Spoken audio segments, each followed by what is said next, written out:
Pretoria over the late disclosure of the controversial second docket. Advocate Sandile Mshololo argues that Sifiso Kuhle Nduli's constitutional rights were violated as she only received docket 375 during the trial. That docket implicates Kelly Khumalo, her sister Zandi, Longwe Twala and others who were in the house when Meyiwa was killed. It has since been transferred from the Director of Public Prosecutions in Johannesburg to Pretoria, but a decision on it will only be made once the current trial has concluded. Well, for more on this story, let's cross now to my colleague, senior reporter Chriselda Lewis. A very good afternoon, Chriselda. What more can you tell us? Well, Nompo, essentially what Advocate Sandile Mshololo is arguing is procedural fairness. She basically says that the late disclosure of this crucial docket 375 has prejudiced her client's rights to a trial. Basically she says that the second docket, she bases her argument basically saying the second docket does contain, crucial information, including photo albums, from the crime scene, and information as well that contains Sergeant Thabo Masia's statement, in which she says he contradicts himself. You would recall that Sergeant Thabo Masia is the state's first witness. He was due to be cross-examined today. But of course, Advocate Sandile Mshololo is bringing this application. She's just about to conclude her argument. We're expecting the state prosecutor, Advocate George Beloy, to be next. That's at 2 o'clock once we come back from the lunch break. And she basically says, had her client or the applicant in this matter been given access to the statement by Sergeant Masia, he would have been able to adequately prepare his defense. Also saying, crucially in that docket is a statement from a Brigadier Ndlovu. You would recall Brigadier Ndlovu, it's not the first time his name is coming up. He is said to have been, according to Sergeant Thabo Masia, he was the brigadier who basically told Sergeant Masia where to take photographs at the scene, and he was the one who basically called Thabo Masia to tell him where to go after the incident had taken place at Kelly Khumalo's mother's home. Basically, what Advocate Sandile Mshololo is saying is that the statement from Brigadier Ndlovu, which had been referred to by Masia as the one who had played a crucial role in this matter, this is material evidence in terms of the involvement of Brigadier Ndlovu in this particular matter. Also crucial, she's saying that the docket ought to have been disclosed before her client had pleaded, and that the state was well aware of this docket, and that her client would have pleaded it the other way. Very interesting, perhaps, if we get some legal analysis on what pleading the other way would be. Advocate Sandile Mshololo not saying exactly how a client would have pleaded, but we understand there are several ways in which he could have pleaded in this particular matter.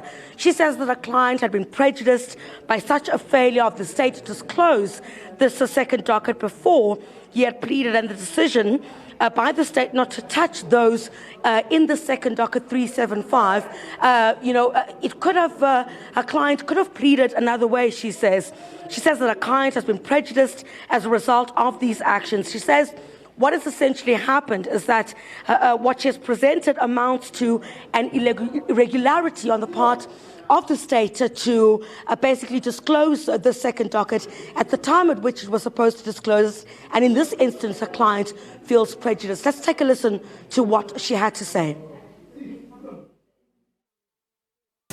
The respondent or the state failed or deliberately ignored without a just cause to consider the relevancy of the contents of the evidence in Foslora's case 375/1 of 2019 in the prosecution of the applicant under the Foslora's case 636/10 of 2014. Paragraph 4, the applicant therefore would not have pleaded in the manner he has pleaded had he been furnished with the further particulars, contents / evidence contained in the Foslora's case 375/01. Number 5, the contents or evidence contained in the police docket Foslora's case 375 was obtained immediately after the incident occurred from the same crime scene of the Foslora's case 636 10 of 2014, which the applicant pleaded into.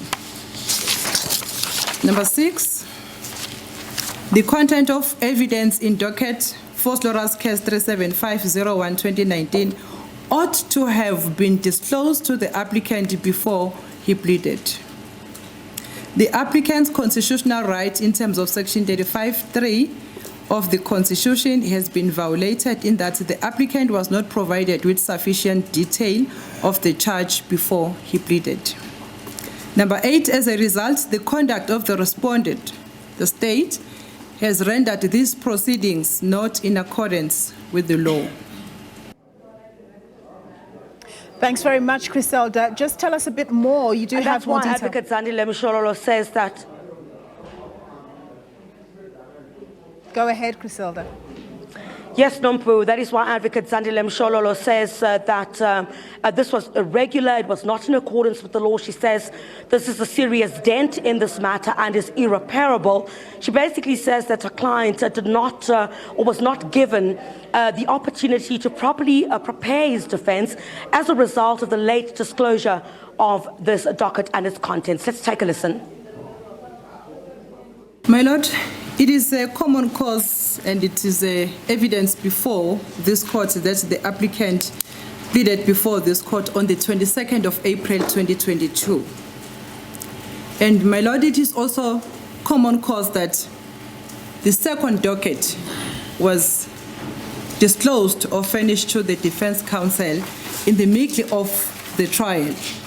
And to be specific, my Lord, during the cross-examination of the first witness.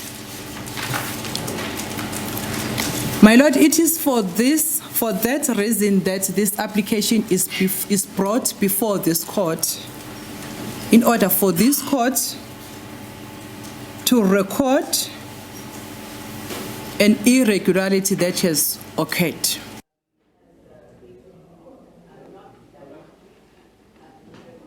Go ahead. The state is opposing this application. Advocate George Beloy is expected then to advance his argument at 2 o'clock when we get back from lunch. Thanks very much. My colleague there, Chriselda Lewis.